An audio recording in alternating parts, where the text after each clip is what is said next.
Now today, Electricity Minister Ramokgopa visited the Arnott power station in Mpumalanga. Arnott has been operating at just over half its capacity in recent years. Officials are expected to decommission at least 2 units by 2026. And of course, you know, we've had a fair amount of load-shedding free days, which we've all enjoyed, but they have returned in the past week. Our reporter Heidi Giokos followed the minister today, and she joined us in studio now. Hello, Heidi. Thank you so much for joining us. So I remember the electricity minister did the same sort of tour of power stations when he took the job. Was this always going to happen, or has he decided to do it because power cuts have come back? I think it was always in the plan to make sure that he keeps tabs on what's happening at our power stations, but also just to do a follow-up. We do know that there are a number of problematic power stations such as Kusile, Medupi, and now Arnott also seems to be a problematic power station, not hectically problematic like other power stations, but the minister has emphasized the fact that he needs to check on progress. They need to make sure that all units are working and functioning.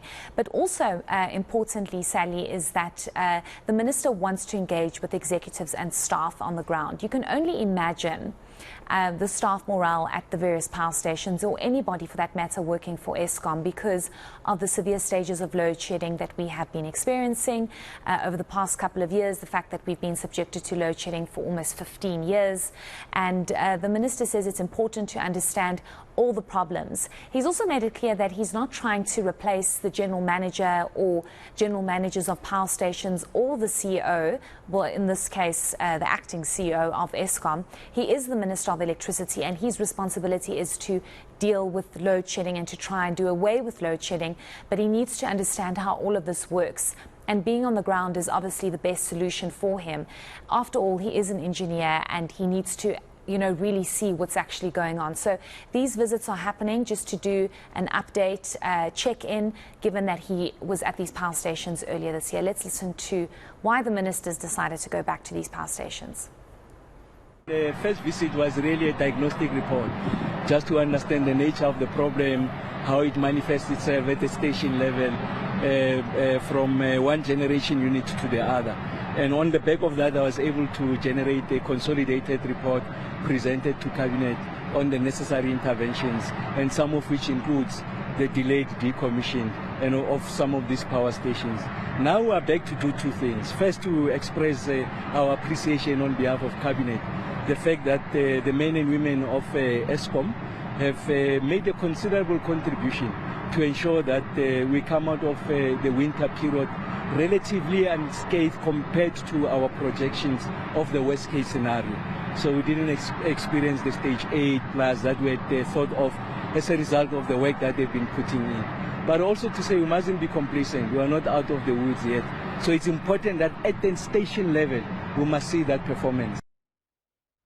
It was quite interesting because we have been hearing in the past few days Eskom talking about I think about 11 boiler leaks. So suddenly these problems springing up. Did he give you any more detail as to why things have sort of gone backwards recently? Yes, so boiler leaks are a huge problem. Even at Arnott Power Station, we do know it's declined by 6% in terms of its capacity and energy availability factor at that particular power station, which is problematic, Sally, because already it was underperforming as a power station. It was just over 50%, and the minister had indicated that they need to try and get that power station to full capacity, even though they were planning to decommission 2 of the units by 2026. Now it's declined by 6%. The minister saying they need to understand what these issues are, which is boiler leaks, and engaging with executives obviously means that they can now get to the bottom of this and understand what's actually going on. I also asked the question to the minister as to if we had for example, Arnott Power Station working at full capacity, not just now it's at 48%, but if it was working at 60% or 70% capacity, would we be seeing stages? Are we on stage 2 now? Yes. Would we be seeing stage 2 load shedding at the moment? And he said probably not, because you would have a power station that would pump in more megawatts, maybe not 2 stages of less of megawatts, but definitely to some degree wouldn't see probably any stage of load shedding, and that's a concern for him, because at the end of the day he needs to make sure that all power stations perform their very best. There are old power stations. Arnott is one of our oldest power stations. It's not a new power station, so there will be problems. They obviously have to make sure they do maintenance and so forth, but the fact that they acknowledge that there is a problem and they're not hiding it to say, well, you know, these units are just not working and we just have to deal with it. They understand what the problem is, and hopefully they'll be able to get back over 50%. Let's listen to the Minister once again. And let me give you an example here at Arnold. Although the performance at an aggregate level, the 14 power stations were getting closer to about 60%. On the 20th of October, in fact, we reached a high of about 62% after a period of about 2 years. But that hides the underperformance of some of those power stations. Like for an example, here in Arnold, we are below that average. When I came here the last time, the EAF, the performance of these units were at 54%. There's been a deterioration of 6 percentage points. So the next question to ask, what led to this deterioration? They raised the issue of the boiler tube leaks. Okay, what are we doing about that? They shared with me what is it that they are doing about that. So what is the new target and when can we achieve it? Say they'll meet, they are confident of meeting their contracted EAF, because every station is contracted to megawatt park, station manager to say I'll deliver so much. They'll get back to 54% EAF, but then they want to exceed it closer to 60% in the next 8 months or so. So we're in November now. We've always been told that the last few months of the year things should start to improve dramatically. And indeed we did have, as you said to me earlier, 8 days without load shedding. That's quite a miracle for us these days. But now we're seeing this sort of backsliding.